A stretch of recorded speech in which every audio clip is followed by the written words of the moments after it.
Thank you so much, Brother Shola. I'd like to begin by saying I'm very glad to be here. I'm very honored that I was requested and asked to come back. And this is a beautiful time in our lives. And the beauty lies in what we do with it. We can choose to take advantage of these times and really move ourselves ahead, utilize our collective resources, keep a clear vision about what we want.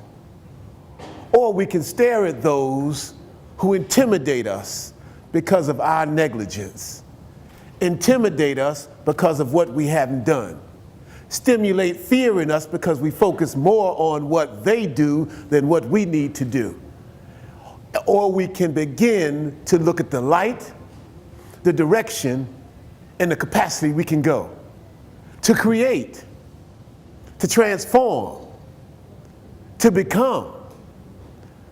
We have the capacity to invigorate, to stimulate, to ignite, and to give our babies and our children the strength of us by how we meet and overcome obstacles.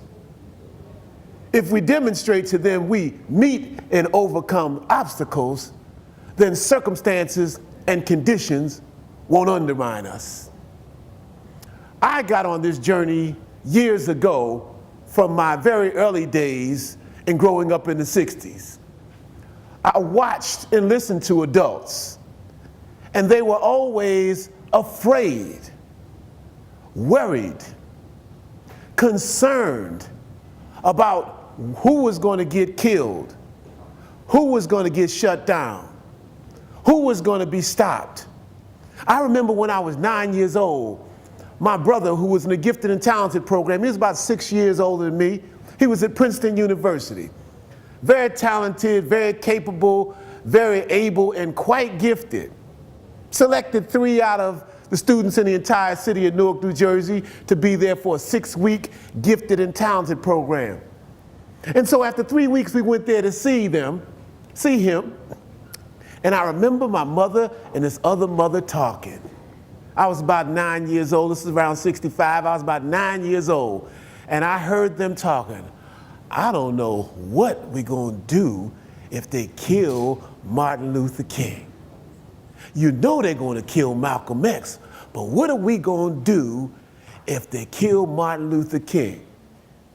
And that stuck in my mind because I remember when John F. Kennedy was killed and the tears and the fears and the worries that became.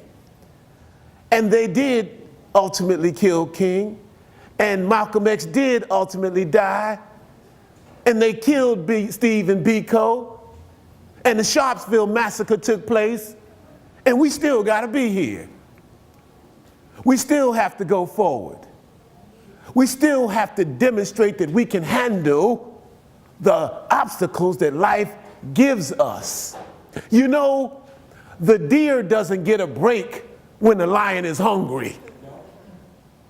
He can't go to the lion and say, you know, I really don't feel like running today. I'm really not in the mood. If you're too light to fight and you're too thin to win, you better not be too dumb to run. And so the lion says, don't take it personal. You are my Farmer Jack. You are my Myers. If I don't eat you, my cubs don't live. And there the race begins. One wants to live and one wants to eat. And that's how we have to begin to see life. Life is tough. Life is challenging. Life has obstacles. Life will get you if you don't get it.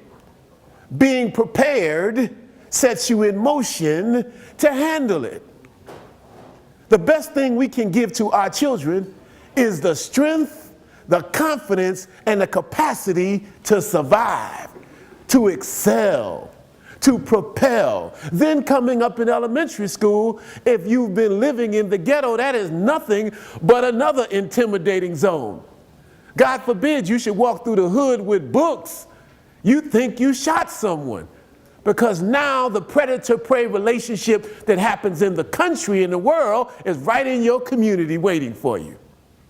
And so you begin to move, and as you go through high school and you listen to the people around you, hopefully you become transformed. And that's what happened to me. I used to go and hang out at the barbershop in the area and listen to my barber because I thought he was the smartest man in the world. And he'd be just talking about events and circumstances and conditions and people that were affecting us and infecting us.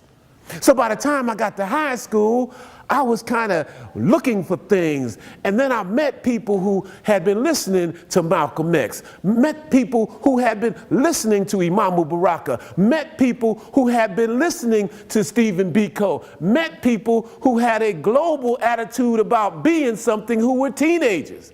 And that just excited me. So I began to get every album that Malcolm X ever had out of every record store I could find. I began to listen, to look, to communicate, to understand, to begin to partake in what was going on, because I was a young teenager who wanted to make a change because I remember them voices of my mother and her friends when I was a kid. And now at 15, I had the opportunity to do something in my head about that. So that's what being lifted up is. That's what being transformed is. That's what change is. That's what the creation of a new world is if you pick up the mantle. The power is picking up the mantle. When the World Trade Center blew up, white folks didn't get scared. They said, oh, it's showtime now.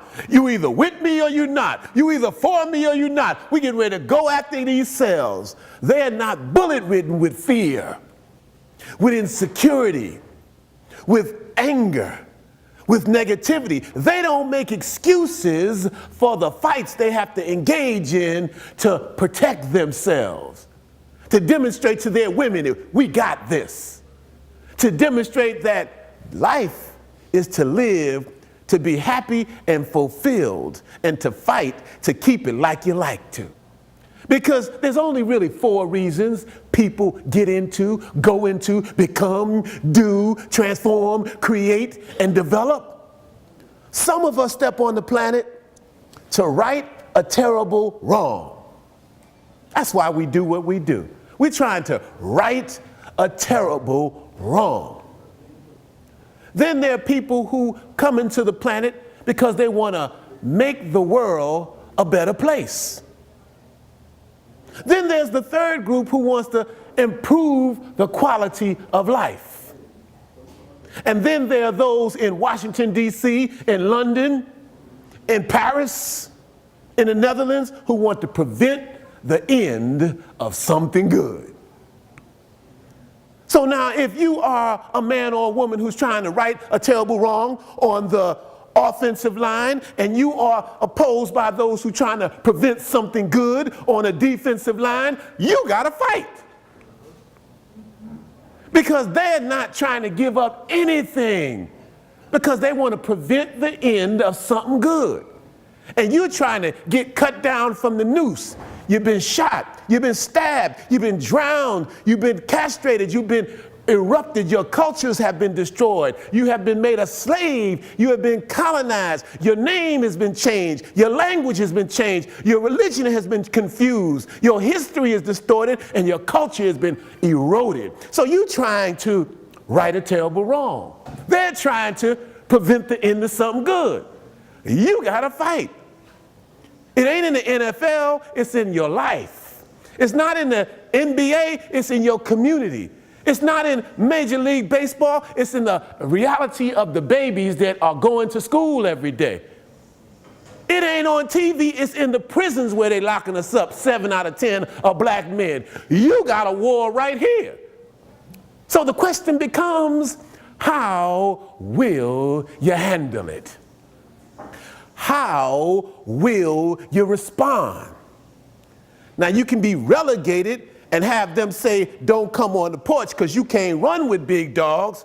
And you can go get enamored with TV and enamored with the entertainment to undermine your ability to change, create, transform, become, inspire, lift up, and create.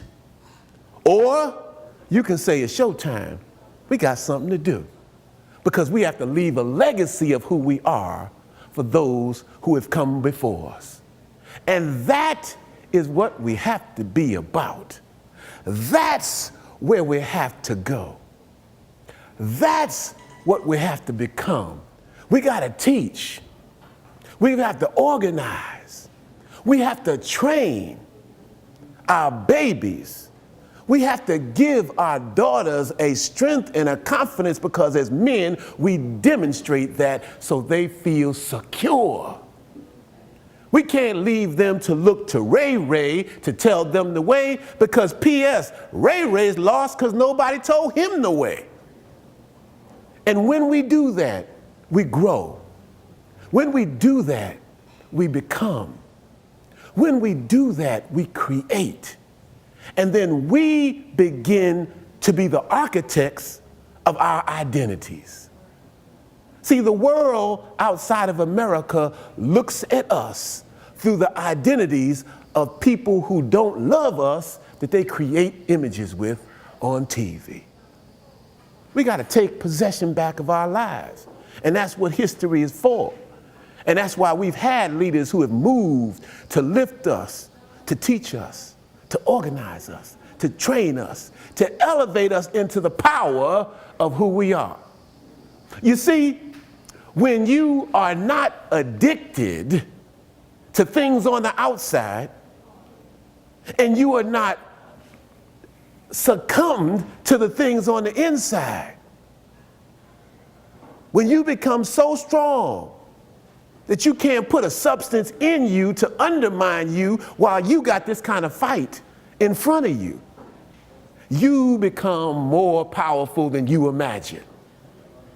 So stand on the brink of what is coming, feeling eager, feeling optimistic, full of anticipation. You can begin to join the process of creating a new world. But you got to give up something. Because for everything in life you get, you got to give up something. And when you give it up in abundance, you receive it in greatness. When you give it up with commitment, you begin to receive people into your space that reflect the commitment you have.